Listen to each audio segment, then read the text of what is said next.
Here, here, now, this is different. He reached for a ring carved of ox bone. This belongs to a farmer. I buy the rugs of his woman. The locusts came, and they had not food. I helped him, and when the new crop came, he repaid me. Later, he came again and told of strange goats in a distant land, as described by a traveler. They had a long hair so fine and soft it would weave into rugs more beautifully than any ever seen in Babylon. He wanted a herd, but he had no money, so I did lend him gold to make the journey and bring back goats. Now his herd is begun, and next year I shall surprise the lords of Babylon with the most expensive rugs it has been their good fortune to buy. So I must return his ring. He doth insist on repaying promptly. Some borrowers do that? Queried Roden. If they borrow for purposes that bring money back to them, I find it so. But if they borrow because of their indiscretions, I warn thee to be cautious if thou wouldst ever have thy gold back in thy hand again. Tell me about this, requested Roden, picking up a heavy gold bracelet inset with jewels and rare designs. The women do appeal to my good friend, bantered Mathon. I am still much younger than you, retorted Roden. I grant that, but this time thou doth suspicion romance where it is not. The owner of this is fat and wrinkled, and doth talk so much and say so little, she drives me mad. Once they had much money and were good customers, but ill times came upon them. She has a son of whom she would make a merchant, so she came to me and borrowed gold that he might become a partner of a caravan owner who travels with his camels, bartering in one city what he buys in another. This man proved as a rascal, for he left the poor boy in a distant city without money and without friends, pulling out early while the youth slept. Perhaps when this youth has grown to manhood, he'll repay. Until then, I get no rental for the loan, only much talk. But I do admit the jewels are worthy of the loan. Did this lady ask the advice as to the wisdom of the loan? Quite otherwise. She had pictured to herself this son of hers as a wealthy and powerful man of Babylon. To suggest the contrary was to infuriate her, a fair rebuke I had. I knew the risk of this inexperienced boy, but as she offered security, I could not refuse her. This, continued Mathon, waving a bit of packed rope tied into the knot, belongs to Nabatur, the camel trader. When he would buy a herd larger than his funds, he brings to me this knot, and I lend to him according to his needs. He is a wise trader. I have confidence in his good judgment and can lend him freely. Many other merchants of Babylon have confidence because of their honorable behavior. Their tokens come and go frequently in my toolbox. Good merchants are an asset to our city, and it profits me to aid them to keep trading, moving that Babylon be prosperous. Mathon picked out a beetle carved in turquoise and tossed it contemptuously on the floor. A bug from Egypt. The lad who owns this does not care whether I ever receive back my gold. When I reproach him, he replies, "How can I repay when ill fate pursues me? You have plenty more. What can I do? The token is his father's, a worthy man of small means who did pledge his land and herd to back his son's enterprises. The youth found success at first, and then was overzealous to gain great wealth. His knowledge was immature, his enterprises collapsed. Youth is ambitious. Youth would take shortcuts to wealth and the desirable things for which it stands. To secure wealth quickly, youth often borrows unwisely. Youth, never having had experience, cannot realize that hopeless debt is like a deep pit into which one may descend quickly and where one may struggle vainly for many days. It is a pit of sorrow and regrets, where the brightness of the sun is overcast and night is made unhappy by restless sleeping. Yet I do not discourage borrowing gold. I encourage it. I recommend it if it be for a wise purpose. I myself made my first real success as a merchant with borrowed gold. Yet what should the lender do in such a case? The youth is in despair and accomplishes nothing. He is discouraged. He makes no effort to repay. My heart turns against depriving the father of his land and cattle. You tell me much that I am interested to hear, ventured Ronan. But I hear no answer to my question. Should I lend my 50 pieces of gold to my sister's husband? They mean much to me. Thy sister is a sterling woman whom I do much esteem. Should her husband come to me and ask to borrow 50 pieces of gold, I should ask him for what purpose he would like to use it. If he answered that he desired to become a merchant like myself and deal in jewels and rich furnishings, I would say, what knowledge have you of the ways of trade? Do you know where you can buy at lower cost? Do you know where you can sell at a fair price? Could he say yes to these questions? No, he could not, Rodan admitted. He has helped me much in making spears, and he has helped some in the shops. Then would I say to him that his purpose was not wise. Merchants must learn their trade. His ambition, though worthy, is not practical, and I would not lend him any gold. But supposing he could say, yes, I have helped merchants much. I know how to travel to Smyrna and to buy at low cost the rugs the housewives weave. I also know many of the rich people of Babylon to whom I can sell these at a large profit. Then I would say, your purpose is wise and your ambition honorable.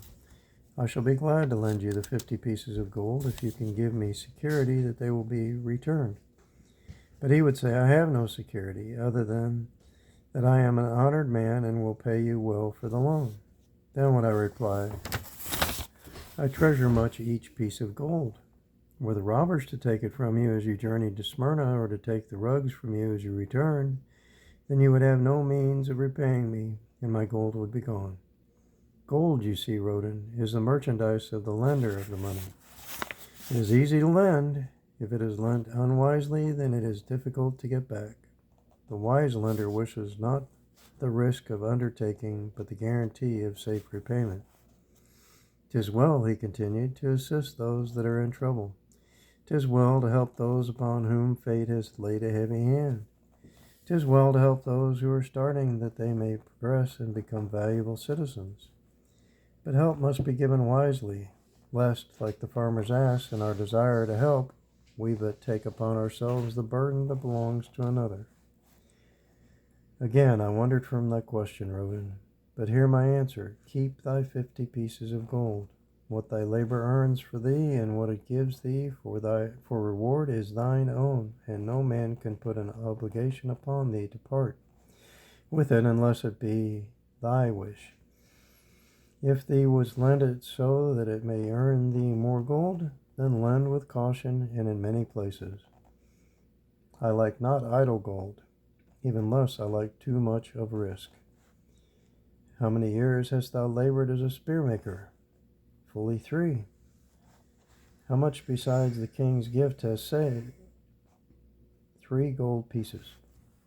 Each year that thou hast labored, thou hast denied thyself good things to save for thine earnings 1 piece of gold? 'Tis as you say. Then mightest save in 50 years of labor 50 pieces of gold by thy self-denial? A lifetime of labor it would be. Thinkest thou thy sister would wish to jeopardize the savings of 50 years of labor over the bronze melting pot that her husband might experiment on being a merchant? Not if I spoke in your words. Then go to her and say, 3 years I have labored each day except fast days, from morning until night, and I have denied myself many things that my heart craved.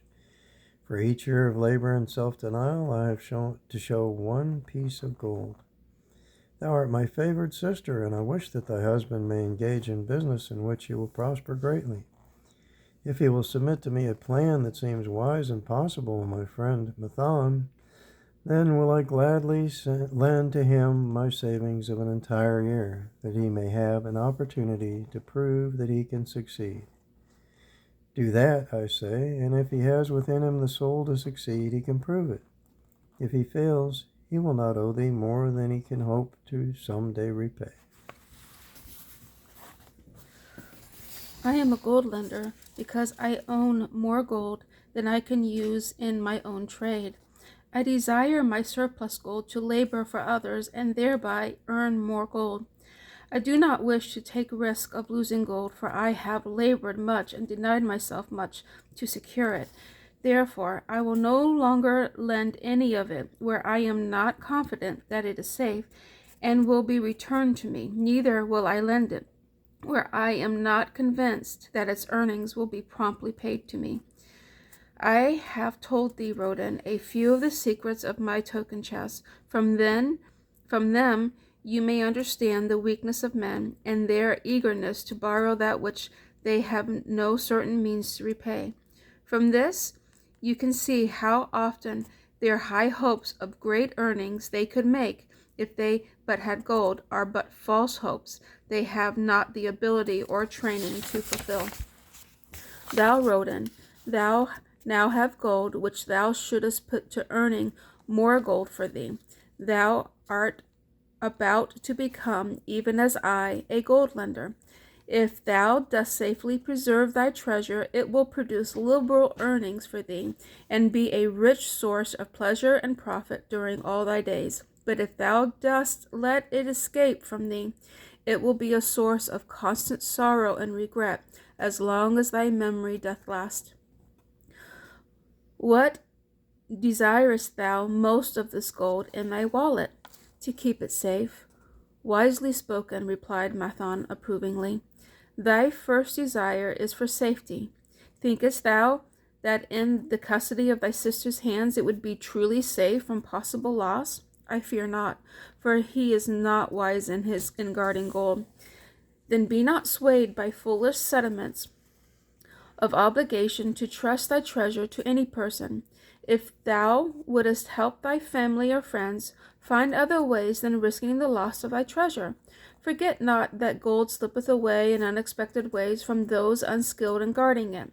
As well waste thy treasure in extravagance as let others lose it for thee. What next after safely dost desire of this treasure of thine?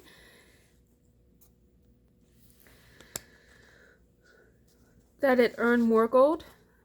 What next after safety dost desire? What next after safety dost desire of this treasure of thine? That it earn more gold. Again thou speakest with wisdom. It should be made to earn and grow larger. Gold wisely lent may even double itself with its earnings before a man like you groweth old. If you risk losing it, you risk losing all that it would earn as well. Therefore, be not swayed by the fantastic plans of impractical men who think they see ways to force thy goals to make earnings unusually large. Such plans are the creations of dreamers, unskilled in the safe and dependable laws of trade. Be conservative in what thou expect it to earn, that thou mayest keep and enjoy thy treasure. To hire it out with a promise of unsure returns is to invite loss.